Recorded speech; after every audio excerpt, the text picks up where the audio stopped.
tobankii Diseembar sanadkan 2020 waxay uga dhignayd Soomaalida mooyaala degan maalin quusa kuwa deegaanka Soomaali galbeedna waxay u ahayd maalin baraaro kuwa geeska Afrika ee Soomaaliyada xortana waxay u noqon doontaa maalin midnimo maalinta aan warbixinteena inta badan ku dul istaagi doono waxay ahayd maalintii mooyaala noqotay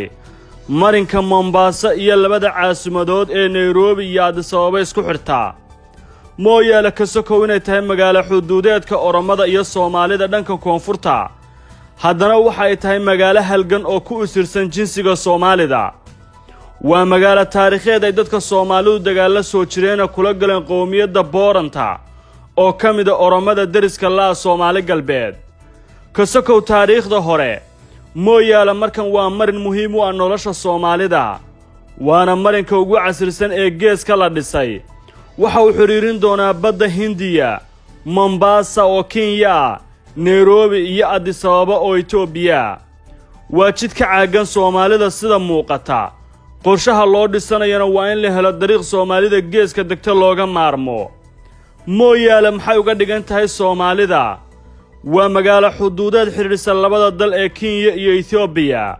balse waa xayndaab dahsoon oo isku xira Soomaalida labada daraf degan magaaladu oo hadda u muuqata inay korayso ayaa ah bardifaaca Soomaalida oo haddii gacantooda ay ka baxdo noqon doonto in deegaano badan oo ku hareeraysan dhanka Oromada ay raaci doonaan si taas la mid ah deegaano NFD kamid ah ayaa raaci doona Marsibaat iyo Isioli oo ka dhigan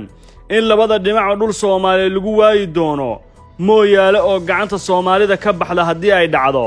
dhaqan ahaan magaaladan waa mid ka mid ah saddex magaalo xuduudeed oo ah dekadaha qalalan oo Soomaalidu ay ka macaashto kuwaas oo kala ah Doolow Wajaale iyo mooyaalada aynu ka hadlayno tan dambe haddii aysan Soomaalidu xajisan waxay ka dhigan tahay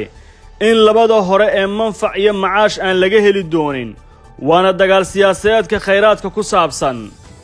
mooyaale oo dhanka waqooyi gaaraysa ilaa 500 oo kiiloomitir kuna xiriirisa Addis Ababa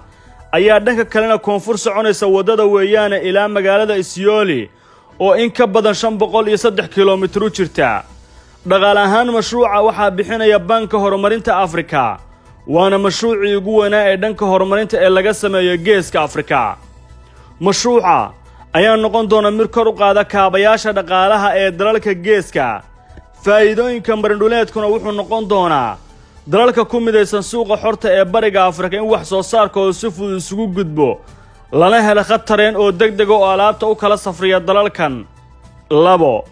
ganacsi xuduudeedka labada dal oo Soomaalidu daris la tahay waa Kenya iyo Itoobiya ayaa bulaalaya wax weyn ayaan iska bedeli doona nolosha Soomaalidu oo ah kuwa saameynta badan yeelan doona qodobka saddexaad waa shaqaalaha iyo fursadaha shaqada ayaa kordhi doonta waxaana mooyaala ay noqon doontaa il ganacsiyeed xoog leh qodobka afraad waa badeecadaha Hindiya iyo China ayaa si fudud ku soo gaaraya geeska Afrika iyo Soomaalida waxaa laga maarmayaa khadka duugoobay ee Imaaraadka Carabta waxaana muhiimad yeelan doona marin biyoodka Soomaaliya ee Baabul Mandab qayb kamid ah ka sokow fursadaha haddana isdhexgalka geeska ayuu u yahay koror iyo korukac waxaana meesha ka bixi doona amni darrada iyo colaadaha halakeeyay dadka geeska oo Soomaalidu ay u horeyso magaaladan mooyaala waa magaalo Soomaaliyeed haddii ay horumarkan sii haysatana waxay ka dhigan tahay in Soomaalidu geeska markan jiha dhan ka xukumi doonto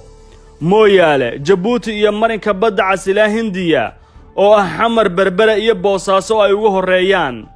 balse caqabada ugu weyn ee jidkan ku horgudban ayaa loo arkaa Soomaalida maadaama aan la fasiinin fursad ay jidku ku maro dhulkooda marka laga soo tago mooyaalo oo ilaa Addis la sii dhex maraya dhul Oromo sidaas oo kale caqabad kale waxaa noqon doona amdarrada ay wadaan qowmiyadda Oromadu taas oo keeni karta kacdoon Soomaaliyeed oo mar kale ka dhex qarxa Soomaalida iyo Oromada u kaxaysashadii madaxweynaha Oromada iyo maqnaanshihii madaxweynaha dawlad deegaanka Soomaalida ayaa ra'iisul wasaare Abiy hogaamintiisa dadka deegaanku shaki ka muujiyeen shakiga waxaa sii xoojiyay khudbadii Abiy uu ka jeediyay mooyaale oo uu sheegay in Oromada degan mooyaale ay yihiin curadka Oromada ayna muhiim u leedahay arrintaasi isku soo duuba haddii mooyaale sida ay hadda tahay u hirgasho waa guul Soomaaliyeed iyo horumar guud oo mustaqbalka gaaraan taasoo kordhinaysa muuqashadooda golayaasha muhiimka ee go'aamada geeska Afrika. haddiise ay noqoto deegaan lagu muransan yahay oromaduna ay sheeganayso lahaanshihiisa waxay uga dhigan tahay Soomaalida in ciriiri weyn oo siyaasadeed iyo mid dhaqaalaba la geliyay mustaqbalkana aysan si fudud halkaas u hanti doonin.